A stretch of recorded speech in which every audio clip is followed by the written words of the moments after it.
King Nagarjuna హీరోగా నటించిన latest movie నా సామిరంగా. దీన్ని అయితే విజయ్ బిన్ని గారు దర్శకత్వం వహించడం జరిగింది. మొత్తం మీద ఈ సినిమా సంక్రాంతికి గ్రాండ్గా రిలీజ్ అయింది. రిలీజ్ అయిన ప్రతి చోట అయితే మంచి రెస్పాన్స్ అయితే వచ్చింది. ఇప్పటి వరకు అయితే మొత్తం మీద 18 crores క్రాస్ అయితే కలెక్ట్ చేసినట్టు 2 daysలో అయితే తెలుస్తుంది. ఈ సినిమాకి అయితే ఎంఎం కీరవాణి మంచి సంగీతం అందించారు.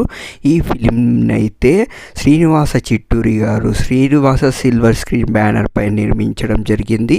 ఈ సినిమాలో అల్లరి నరేష్, ఆషికా రంగనాథ్, రుక్సర్ దిల్లన్, మిర్నా మీనన్ మరియు రాజ్ తరుణ్ కీలక పాత్రలో నటించడం జరిగింది. ఈ సంక్రాంతికి గట్టి పోటీ ఉన్నప్పటికీ నాగార్జున గారు తన స్టార్డంతో అయితే మూవీని అయితే సక్సెస్ దిశగా అయితే పయనించడం జరుగుతుంది. మొత్తం మీద హనుమాన్ గుంటూరు కారంతో పోటీ పడి మరి నా సామిరంగా కలెక్షన్స్ ఉన్నాయి.